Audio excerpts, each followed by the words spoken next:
Hey everyone, welcome to Dot Point A11, and today we're looking at evaluating management techniques available to farmers to manipulate reproduction in farm animals, including artificial insemination or AI, multiple ovulation, sometimes referred to as superovulation, flushing, embryo transfer, and estrus synchronization. So there's 5 things here that we need to look at, and remember this is an evaluate dot point, so it is you need to know this information in fairly complex detail, and you need to be able to give your opinion on each of these techniques and why you shouldn't use them. So we have management techniques, which of course is things the farmers can do to manipulate reproduction, meaning to change reproduction to make it better, make it more efficient, including these 5 things. So we've got 5 things here, and it's an including, so we need to know about each of them. So before we start off, and I'll show you this a little bit later as well, you can see that all 5 of them can actually be used together. So it's possible that all 5 of them might be used in the same process, the same procedure at the same time. So what you might do is you might flush an animal and put it on more nutrition to lead it to increase its fertility, and that increases the chance of multiple ovulation. Then what you might do is you might sync up the estrus cycles of a number of cows because you might be wanting to, you might have a really good quality cow which you want to take the embryo out of and implant into another cow or a surrogate mother to give birth to, so you can multiply that first really good quality cow a lot of times. So you might sync up estrus cycle of the cow that's had multiple ovulation, and then you might artificially inseminate that cow once that previous cow once it's had multiple ovulation. You might artificially inseminate those multiple eggs that there are, and then you would they would turn into embryos as they're impregnated, and then lastly you would embryo transfer those eggs out of that cow and into 5 or 8 other surrogate mothers that might give birth. So I'll explain this again at the end, but it's possible that these 5 techniques can all be used together, and this might actually help you to remember the techniques by remembering how they link up together. All right, so before we look at that again, we're going to look at artificial insemination. So artificial insemination is the process of at first taking sperm from a superior bull. So you're choosing a bull, a male animal that is has very good traits, and it's, in other words, superior, and you're taking the sperm from that bull, and then that sperm can then be frozen. It's put in straws first, and it can be frozen and kept for a long time, and it can be transported, of course, around Australia or around the world, so you can get good quality sperm from a great animal from anywhere in the world, which obviously if we couldn't do this, you'd need to transport the bull physically, and this would mean this would be a lot of cost, and the animal itself would be very expensive. Next, you have a technician that is trained in how to do artificial insemination, and they place the straw in the cervix of the cow, and they release the sperm from the end of the AI straw. At the same time, they place their arm in the rectum to be able to achieve that and to allow that to happen. Now, artificial insemination has a fairly high success rate. It's roughly about the same as natural mating, so kind of 60 to 70% of the time it works, which is a lot more than embryo transfer, which we'll look at later. So it's about double or more successful than embryo transfer, which is an important advantage here when you're evaluating. It also allows quick multiplication of outstanding traits, and just one example of an outstanding trait is marbling.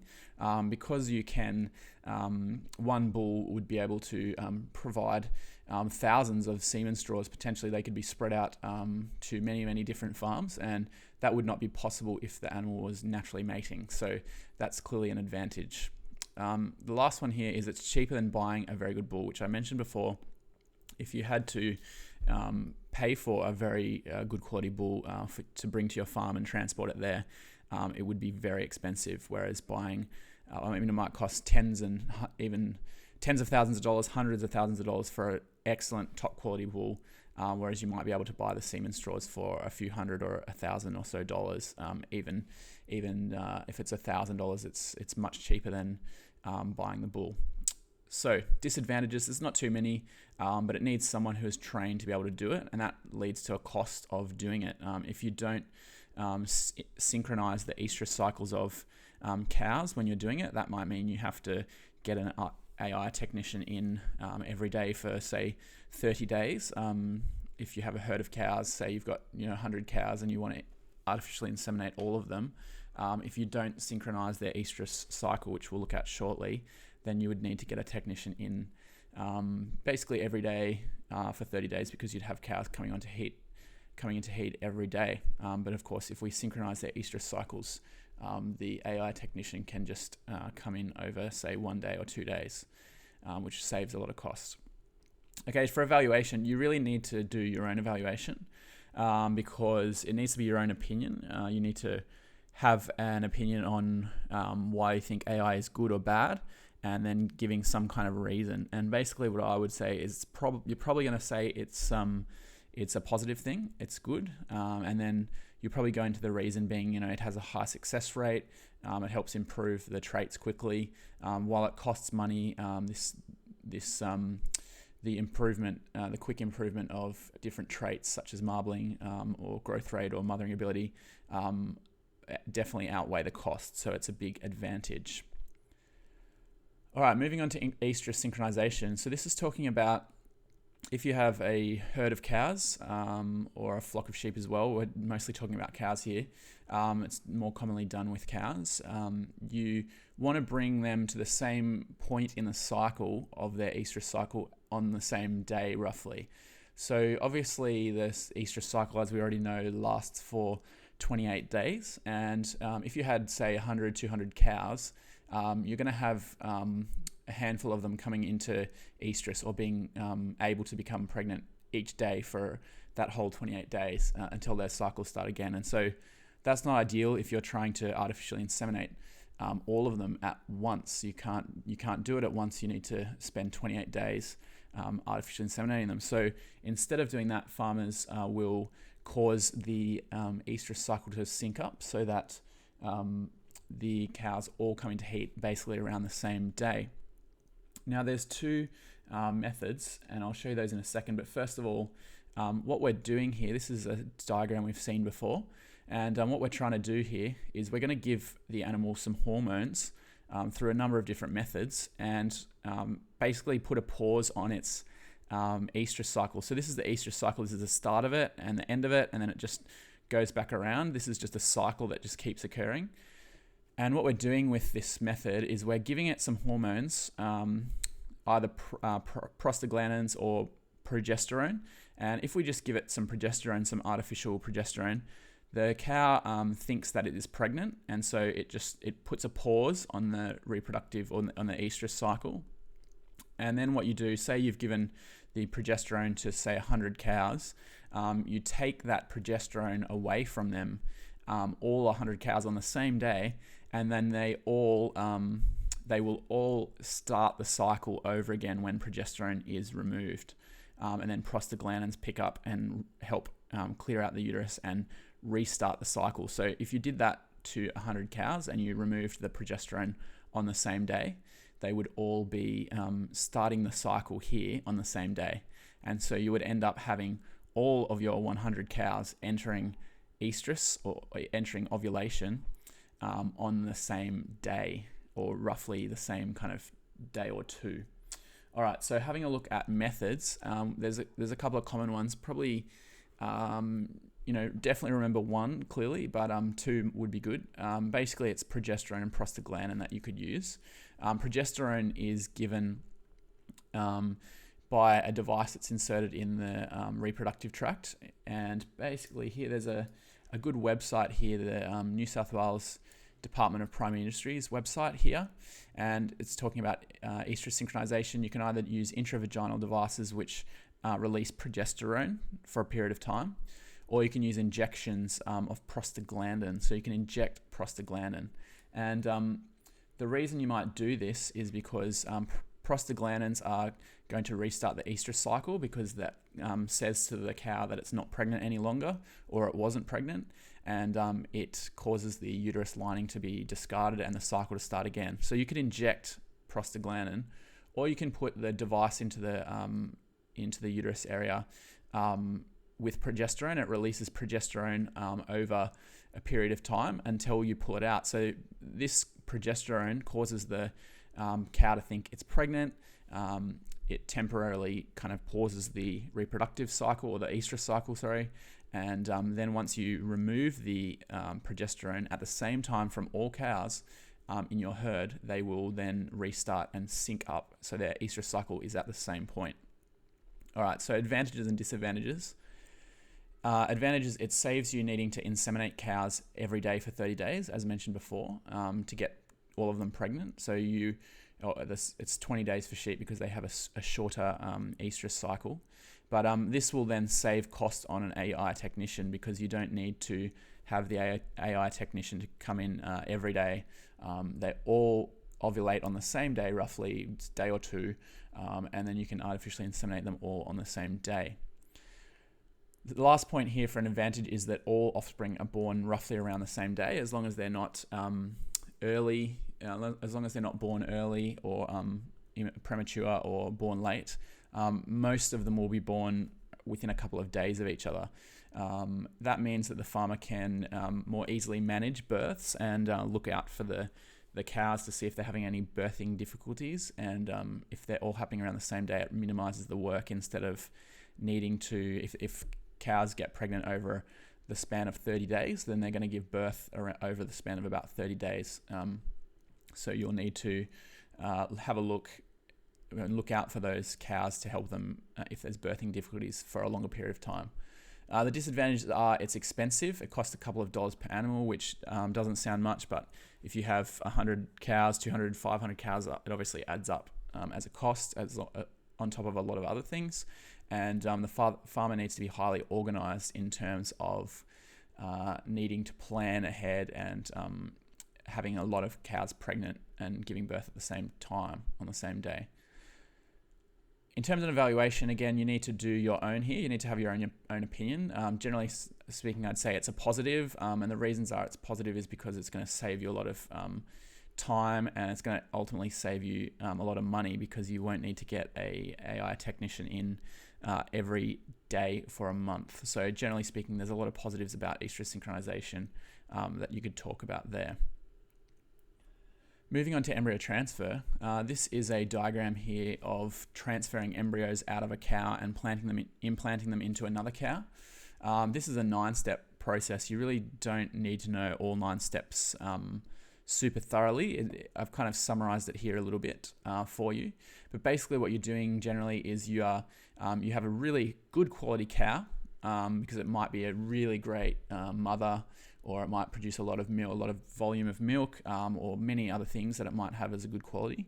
And what you want to do is you want to cause that cow to super ovulate, or you want to cause it to multiple ovulate, so it puts out a lot of eggs, a lot of follicles in a month. And then what you can do is you can artificially inseminate that cow with sperm from a good quality male, and let's say there's 5 or 8 eggs or follicles that cow's put out here because of superovulation.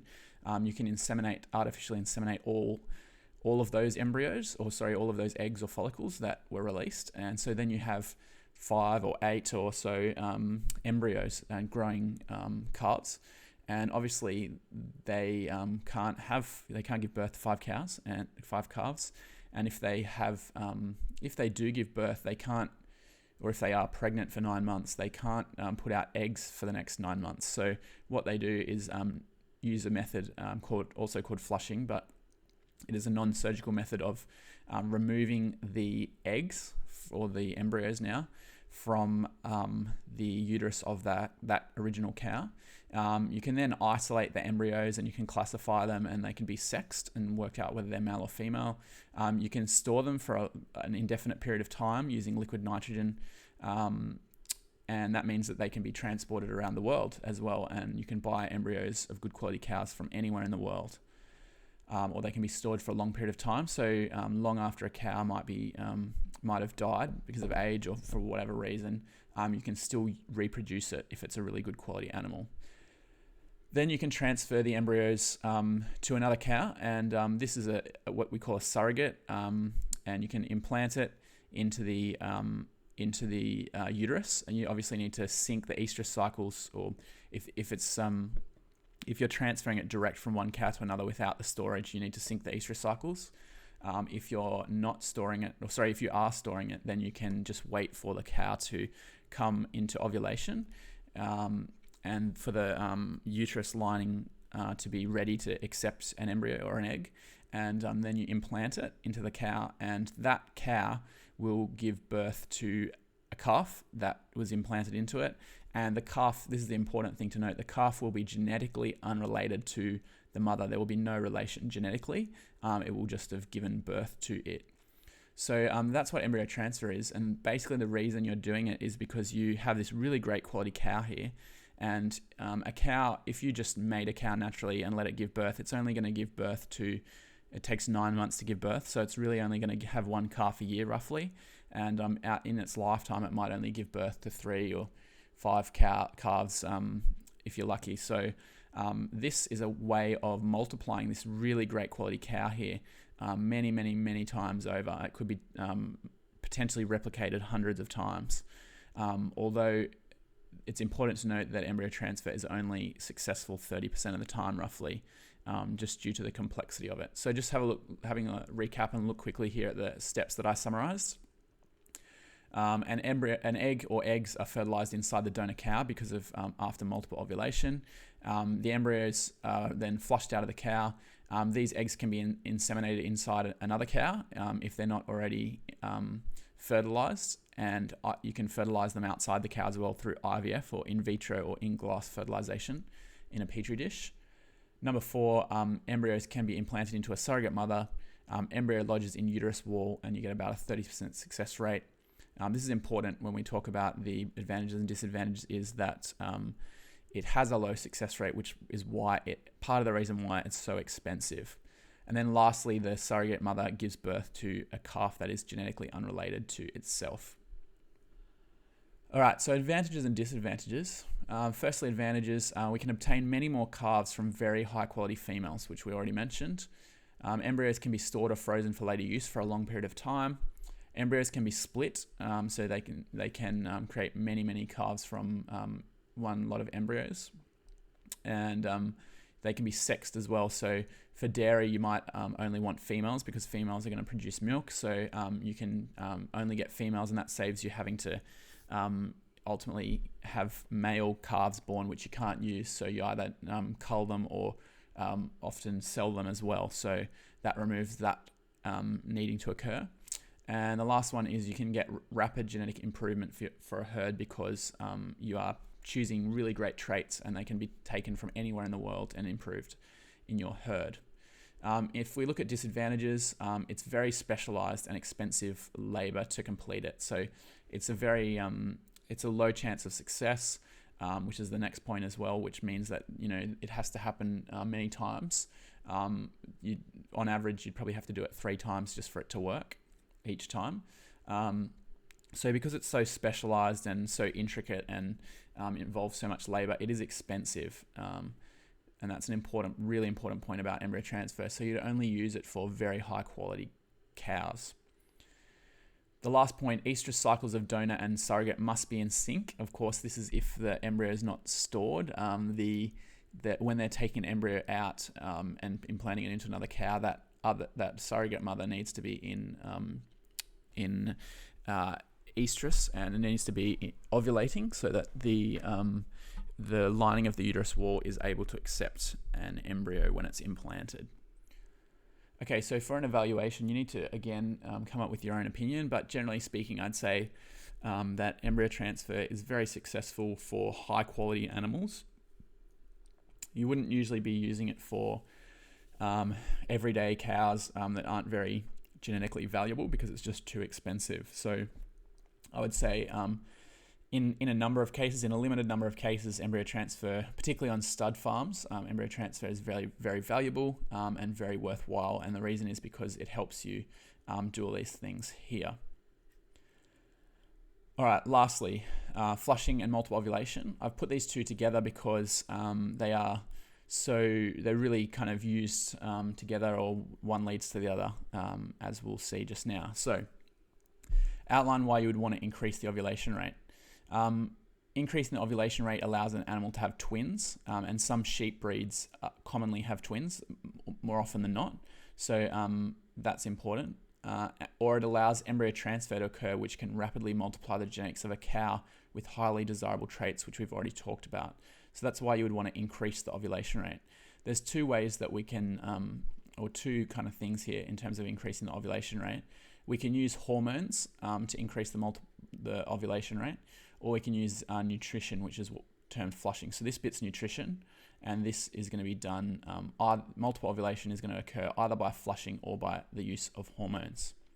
So multiple ovulation can either meaning you might have twins, or the eggs can be transferred via embryo transfer into a surrogate cow, and we can get multiple ovulation occurring by follicle stimulating hormone injections, because obviously follicle stimulating hormone stimulates follicles, and that's going to cause more follicles to be put out by the ovaries each month.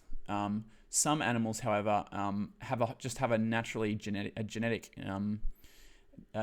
higher in how much they ovulate. So like I said, some breeds of sheep will produce twins more commonly, and so they are, if you breed those animals into your flock, then they were more likely to multiple ovulate.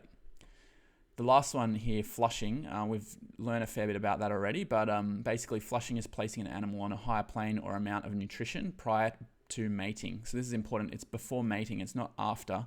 It's before it gets pregnant. And basically what it does is helps increase the health and energy levels, and therefore the fertility of the female body. And there it leads to an increased chance of multiple ovulation. Looking at advantages and disadvantages, advantages of increasing the ovulation rate mean that we can multiply animals with desirable traits faster because they're putting out more eggs. And then we also have more successful births with flushing. The animal's in a healthier condition in the first place, so that's going to lead to more successful births. Disadvantages of increasing ovulation rate means that if you have twins, they do end up smaller, and therefore they probably end up smaller in the end once they've fully grown. But still, you have two animals instead of one, so all up it is greater. And lastly, flushing and hormone injections cost money, which is obviously something to consider. So evaluation here, you need to come up with your own opinion, and basically these things are positive because they are going to lead to you being able to replicate your animals faster. And it's relatively inexpensive, even though we wrote here as a negative it costs money. It is relatively inexpensive, and it just leads to higher productivity on the farm. So through more animals that you will have, and more good quality animals. All right, past HSC questions. These ones, the multiple choice, are usually fairly easy. What is meant by the term flushing when used in reference to animal production? It's not allowing an animal's gut to empty. It's not about backline drenches. It's not wetting animals. It's increasing nutrition prior to mating.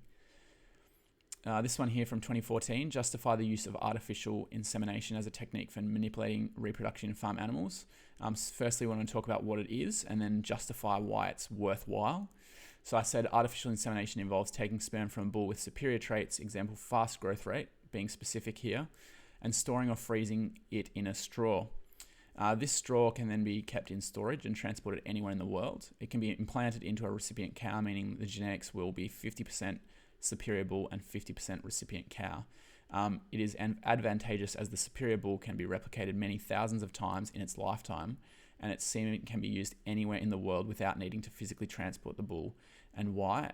Meaning, what does that lead to? It means that it's cheaper for the producer and less stressful for the animal. So that's a really clear justification there of why you would want to do artificial insemination.